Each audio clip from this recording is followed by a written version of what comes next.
way. It's really going to be about being patient in that neutral game, stuffing Mario out, and getting those edge guard kills. That's going to be the big key here for Coldweather if he wants to keep the lead. Oh my gosh, so Coldweather changing the tides instead of going with the usual dark pick. Instead of going with the usual pick, goes with the dark pit instead. Want to see how this all shapes up in the matchup and see what about Mario caused a little bit of this change. Maybe it's just for, like Corno said, shout out to black people, of course. Maybe that's the support right here. But if that's going to be able to work out, is it enough black excellence to give you the dub? We'll see right here. Okay, there's that arrow coming in the action. I mean, the main differences between Pit and Dark Pit are those arrows and the side specials.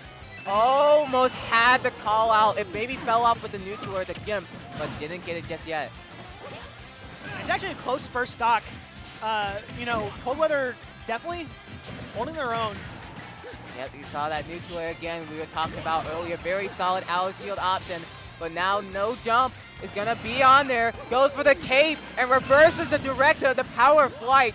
Mario is stronger than God. You know, Tavares doing his homework right there. I mean, no, I wouldn't have even thought about that, right? That's a crazy good option from Tavares to get that stock off.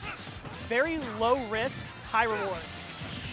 So now we see right here the stock being taken away from Coldweather very early, but has a very solid stage control, can maybe take a stock off or stack on some more damage.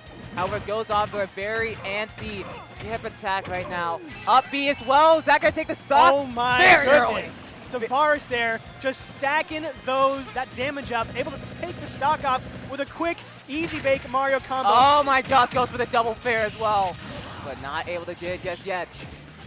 Now, I was actually worried that these arrows would be a hindrance for Coldweather because you have more flexibility with the regular pit arrows, but Coldweather have been putting in these straighter arrows that are a bit stronger to good use. Yes, it's working out well right here, but is it enough when you see the big lead that Tavares has set up? Reverses the direction again.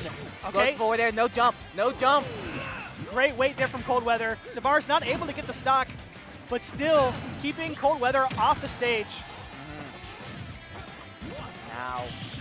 And we see, this is something different than we saw from Coldweather's first set, or right, with a G-Money. Oh! As I say that, we see a bit of that shadow of the first set, being a bit too antsy to get a hit in. But Tavares doing such a good job of applying pressure, keeping Coldweather out of stage control. Like, he is controlling the stage, right? Yeah. And forcing Coldweather to have to come in, something that we know that Coldweather struggles with, and it's really just hard for him, right, to get back. Coldweather after that forward smash, no longer Coldweather. That global warming makes that dude hit dim. That dude now warm weather, bruh. Warm weather, slightly hotter. To say the least, that hits you different getting caught with the read. And with such domination that we saw earlier, I need to see the response. And actually, I look at the screen right now, y'all might not be able to see it, but Coldweather locks in the Lucina. I would say if you have a Lucina, that might be the better play. Pit does have a bit more range than Mario, but still is a brawler at heart, I would say. It's definitely harder to get in against Lucina than it is against Pit. And here we are, game one on small battlefields. There we go, able to switch back for your viewing pleasure. I will say, like, this was one of Mario's very struggle matchups back in the day. Like Lucina having really good disjoints and able to keep Mario at the range tool. So we'll have to see how this all stakes up. But you said before, like, if you have a Lucina, go for it. I don't know, because the issue with like Mario's and when you go for a counter pick, they know this counter pick. They know how most Lucinas or most of people who play this character will play. So they'll know all the intricacies and they'll be able to adapt for the ones that you're trying to adapt along the way. So I don't know. I can understand that argument, especially, you know, they'll probably have more Lucina experience than Pit experience. Yeah. But I would say if you feel unconfident in going Pit and you have a Lucina, like, unfortunate. That air dance didn't show confidence. It definitely showed a little bit of hesitation. It goes that way too late. But now we're going to be seeing right here. And Scrin also said something amazing fact that right here. Tavares has never lost to a Lucina that isn't Mr. E. So to say the least, even with a matchup like this, like Tavares does have the experience. However, Coldweather's trying to make a case saying, I might not be Mr. E, but I'm definitely not Mr. Free. You gotta watch out for my name. I mean, there's a reason this matchup is one of Mario's more difficult matchups, right? Those distance characters that have the huge distance. Okay, that was just a Hail Mary right there from Coldweather, and he's going to eat lots of percent for it. And he's having a lot of issues to land right here.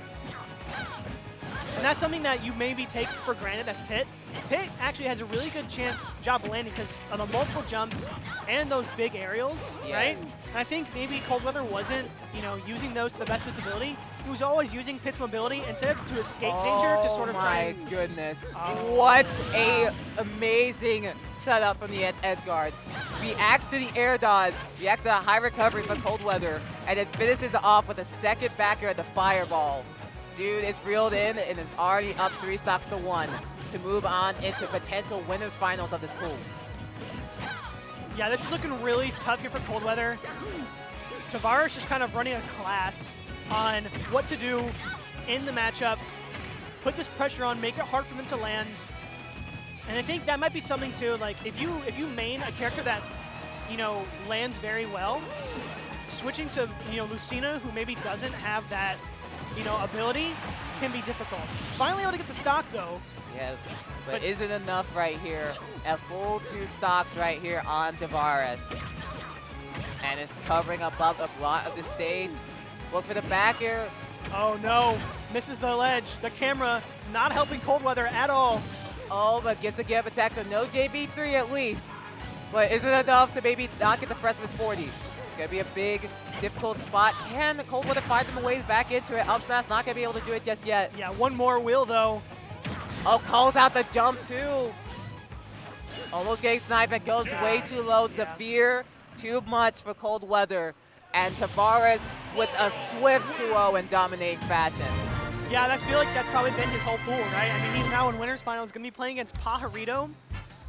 So that's going to be, Tennessee trying to hold down the fort. A great storyline there. But Tavares really not facing a whole lot of friction on his way to the top. So, yeah, Squid also saying in the chat that Tavares has had pit and dark pit practice as well. Well, someone who has traveled as much as Tavares and has played as long as Tavares has, definitely has experience for most of the characters, if not all the characters, right? Yeah. But I was just saying that you have